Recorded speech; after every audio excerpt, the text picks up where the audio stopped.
Hello বন্ধুরা, বর্ষার রান্নাঘর নিয়ে চলে এসেছি।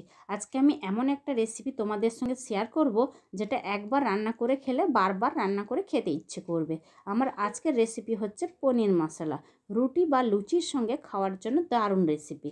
প্রথমে আমি আমাদের বাড়িতে বানানো পনির ছোট ছোট করে কেটে নিয়েছি, আর অল্প পরিমাণ আলু কেটে নিয়েছি, কারণ আমার কাছে পনিরের পরিমাণ কম ছিল। তবে বন্ধুরা শুধু পনির দিয়েও বানাতে পারো। পনির মশলা করার জন্য আমি পেঁয়াজ ও রসুন, আদা, টমেটো, কাজু বাদাম রেখেছি। ওগুলোকে আমি ভালোভাবে পেস্ট করে নিয়েছি। কাটা করে রাখা আলু ও পনির লাল করে ভেজে নিয়েছি। এরপর কড়াই চাপিয়ে তাতে সর্ষের তেল দিয়ে দিলাম।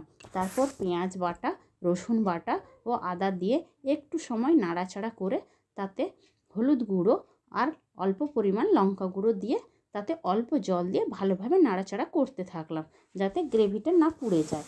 এবারে পেস্ট করে রাখা টমেটো দিয়ে তাতে স্বাদ মতন লবণ ও কাজু বাদাম পেস্ট দিয়ে ভালোভাবে নাড়াচাড়া করে ভাজা করে রাখা আলু দিয়ে কিছুক্ষণ ওটাকে নাড়াচাড়া করে অল্প পরিমাণ জল দিয়ে দিলাম।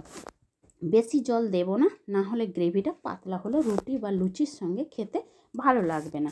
10 থেকে 15 মিনিট হয়ে যাওয়ার পর স্বাদ মতন চিনি ও ভাজা করে রাখা পনির দিয়ে একটু নাড়াচাড়া করে নামিয়ে 4 থেকে 5টা কাঁচা লঙ্কা দিয়ে দিলাম, যাতে ফ্লেভারটা ভালো আসে। দেখতে পাচ্ছ বন্ধুরা, কি সুন্দর পনির মশলা তৈরি হয়ে গেছে। রেসিপিটা কেমন লাগলো? যদি ভালো লাগে শেয়ার করতে থাকো।